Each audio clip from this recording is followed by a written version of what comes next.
오늘은 백제의 최전방 병참기지로 알려진 논산의 황산성에 올랐습니다. 계룡산의 남쪽 지맥 끄트머리 깃대봉에 쌓은 석성입니다. 맞은편 멀리 황산벌 너머로는 신라 5만 대군이 진을 쳤던 산지기산이 바라보이며 산 아래에는 계백의 5천 결사대가 주둔했던 관창골이 있습니다. 화랑관창이 최후를 맞았던 곳이기도 합니다. 이제는 찾는 이도 하나 없는 이 허물어진 성에 오르며 저는 배낭에다 빼갈 두보주 100ml짜리 하나를 넣었습니다. 이왕에 백제 멸망의 비극이 담긴 이 황산성에 왔으니 두보의 시들 중에서도 춘망이 가장 분위기에 어울릴 듯 싶습니다. 춘망, 봄을 바라며 이런 뜻이죠. 국파산화제 한대 성춘 초목시민의 감시화 전루하고 한별초 경심이라 봉화연 3월이다 보니 가서 저 만금이라 백두소 갱단하니 혼욕 불성자미로다. 나라가 깨어져도 산하가 그대로다 보니 성안에 봄들자 초목만 무성히 자라. 시국을 한탄하여 꽃을 보고도 눈물을 흘리고 이별이 한스러워 새소리에도 가슴을 쓸어내리네. 봉합불 오래오래 이어지다 보니 집에서 오는 편지가 만금보다 귀중하이. 흰머리를 자꾸 긁다 보니 머리털은 더욱 짧아져 묶어서 비녀조차 꽂을 수가 없네. 이런 비참한 심정을 담은 시가 바로 두보의 대표작 중 하나 불후의 명작이라는 춘망입니다. 서기 755년 이때 두보 나이 43이었습니다. 말단 벼슬아치로 지나고 있었는데 이때 알록산의 난이 터져버렸습니다.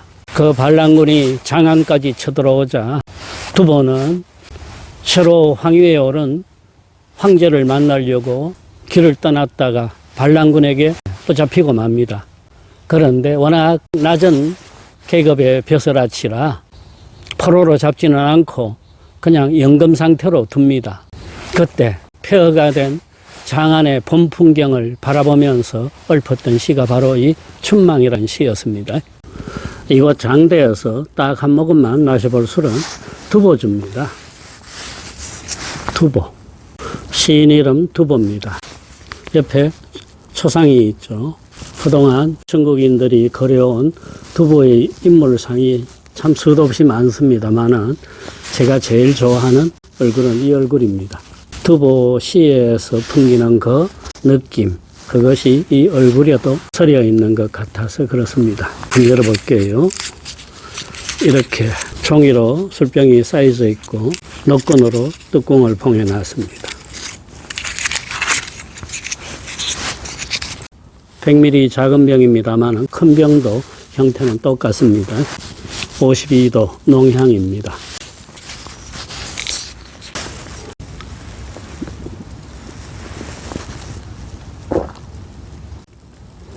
커피건 김밥이건 도시락이든 산에서 먹으면 다 맛있죠. 그죠? 빼갈 똑같습니다. 집안에서 마시는 거랑 이 청량한 바람이 있는 그리고 뜻깊은 풍경들이 있는 데서 들이키는 두보주. 저 두보주 두 번째 맛입니다만 오늘따라 기가 막히다 그런 느낌입니다. 땀도 좀 흘렸기 때문에 그럴 거예요. 그죠? 아주 달콤하게 들어가네요.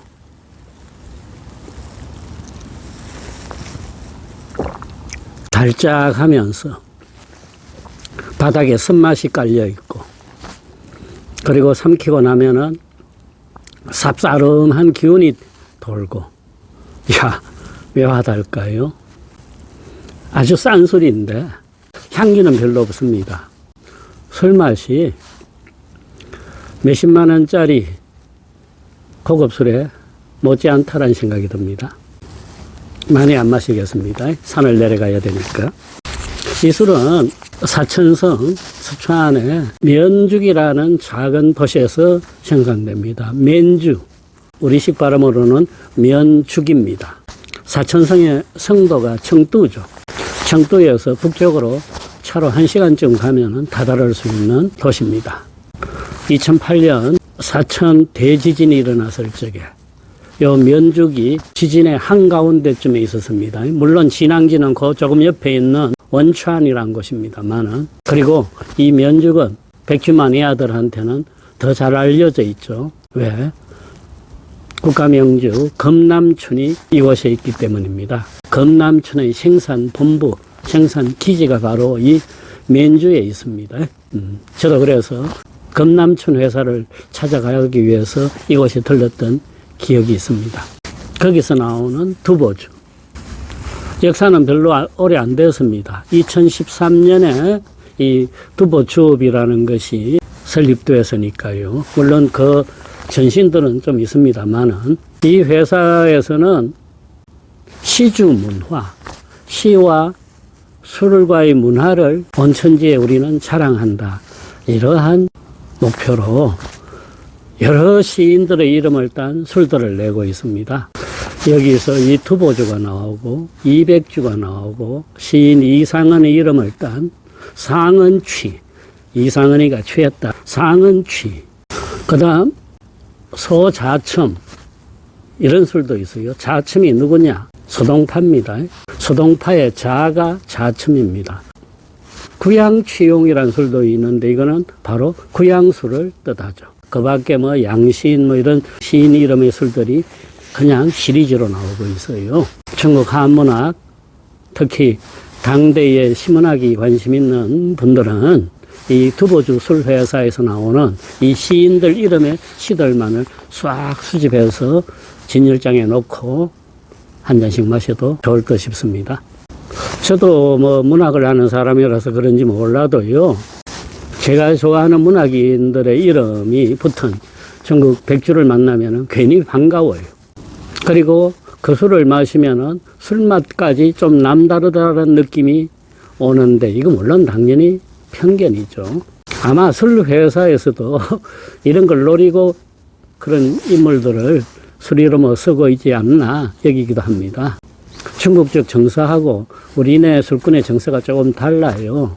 우리나라 술 이름에 문학인 이름 붙은 거 거의 없죠. 예전에 한번 뭐 김삿갓, 황진이 이런 이름을 붙였는 술들도 아마 지금도 나오는지 모르겠습니다만은 잘 된다라는 이야기를 듣질 못했습니다. 이 회사에서는 두보 이름을 붙인 시리즈 술들이 또 따로 있습니다. 이 두보주, 요게 본품이고, 그 다음 두보춘, 두보순, 두보한망, 뭐 이런 이름의 술들이 쭉 또 나오고 있습니다.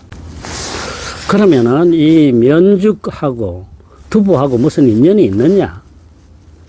뭐 특별한 인연은 없어요. 두보가 일로 몇 번 지나다닌 적은 있습니다. 그런데 넓은 의미에서 이 면죽이 청두에 소속된 교회 도시다라고 보면은 상당히 두보랑도 연관이 깊죠. 왜? 뭐 많이들 가보셨겠지만은 이 청두에 가면은 두보 초당이 있죠. 두보가 여기서 5년을 살았습니다. 그 초당에 뭐 연못도 있고 대밭도 있고 그 감길이 또 너무 이쁘죠. 그죠? 두보의 청두 시절을 기려가지고 이 면죽시에서 두보 기념의 술을 이렇게 생산하고 있다고 봐도 무방합니다. 두보는 이 초당에 온 것이 47세 때였습니다. 말단 관직도 벌써 던져버리고 전라는 거치지 않고 해서 가족들을 이끌고 조금 더 안전한 데로 가보자 해서 피신한 데가 여기 촉당, 지금의 서초안 청두였습니다. 여기 개울가에다가 초막집을 짓고 이렇게 어렵게 살고 있었는데 참 운이 좋게도 이듬해에 자기의 친구인 엄무라는 이가 이곳 금남 절도사로 부임합니다. 금남이 오늘날의 사천성입니다. 절도사. 도지사죠. 최고 권력을 가진 그런 벼슬입니다. 이 업무는 두보보다 10살 이상 아래입니다만은 장안에서부터 두보시를 너무 좋아했기 때문에 두보와 아주 가까이 지냈습니다.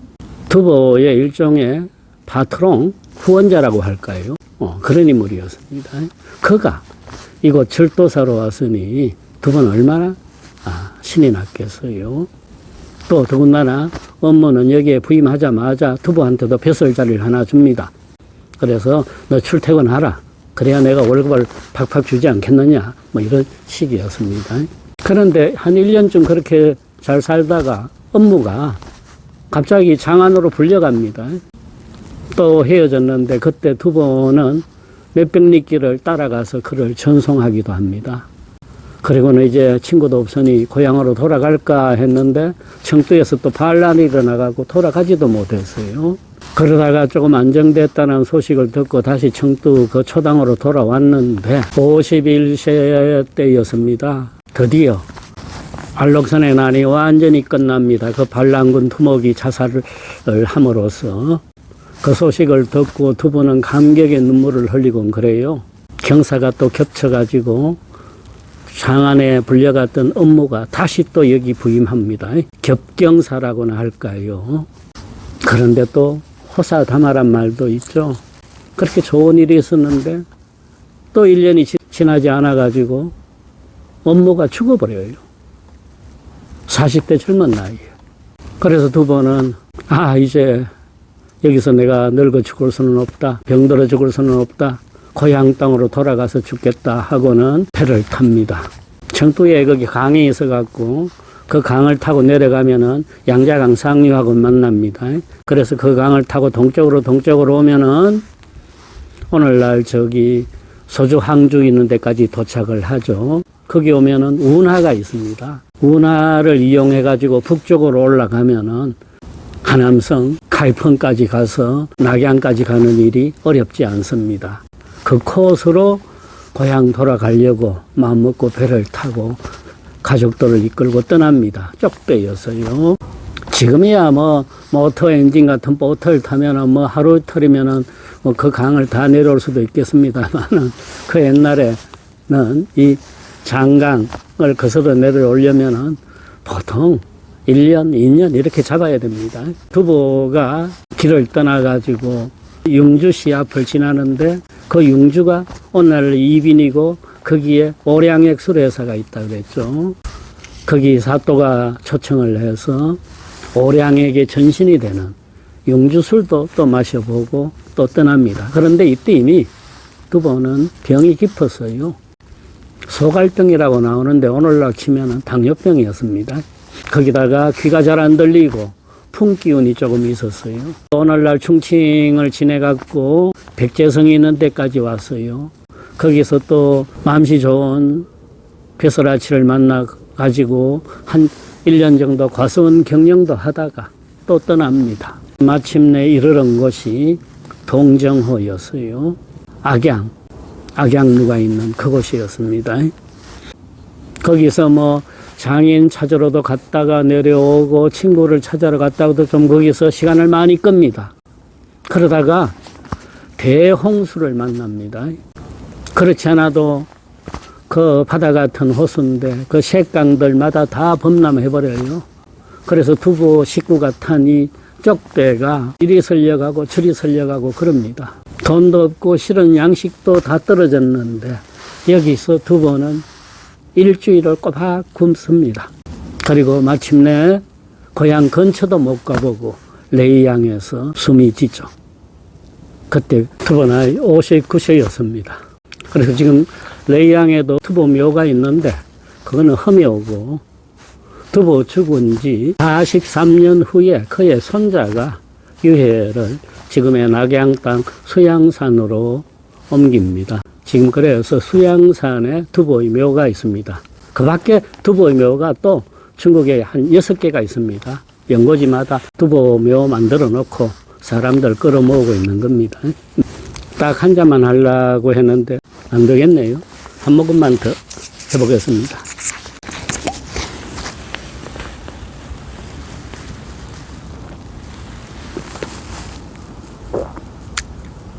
좋습니다.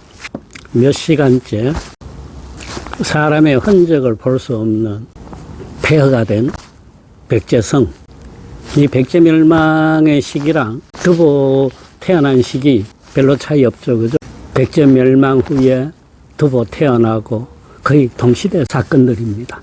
그 성에서 마시는 두보 이름의 술 괜찮아요. 중국 5천년 문학사에서 가장 탁월한 시인은 둘이죠. 그죠? 결국 이백과 두보입니다. 11살 차이죠. 이백이 나이가 더 많았습니다. 낙양 근처에 공현이란 조그만 도시에 가면은 두보의 고향입니다. 두보 고리라고 되어 있고 사람들이 많이 찾아옵니다. 거기 가면 두보 태어났던 동굴도 있어요. 두보는 부잣집 아들이었어요. 복원된 내 집에도 가보면 그렇듯이 뭐 하인들도 수도 없이 많고 친조 할아버지가 이곳 사또였고 그 후로 계속 집안에서 벼슬을 했기 때문에 그렇습니다. 그 하남 땅이 워낙 무덥기 때문에 여름에 더위를 피하려고 일부러 그 산에 굴을 뚫어 가지고 그 안에서 지내고 그랬다 그럽니다. 그래서 두보도 거기서 태어났어요. 그리고 지금 묻혀 있는 수양산 무덤은 거기서 또 백리 안쪽입니다. 제가 문학을 시작할 때부터 이 두보 이백이 너무 좋아가지고 언제 한번 가보나 하다가 다 한번 찾아가 봤습니다. 두보 횟집 앞에서 그 시장 그럼한 가게에서도 낮술을 마시면서 두보시를 얘기했던 시절이 그립게 다가오곤 그럽니다.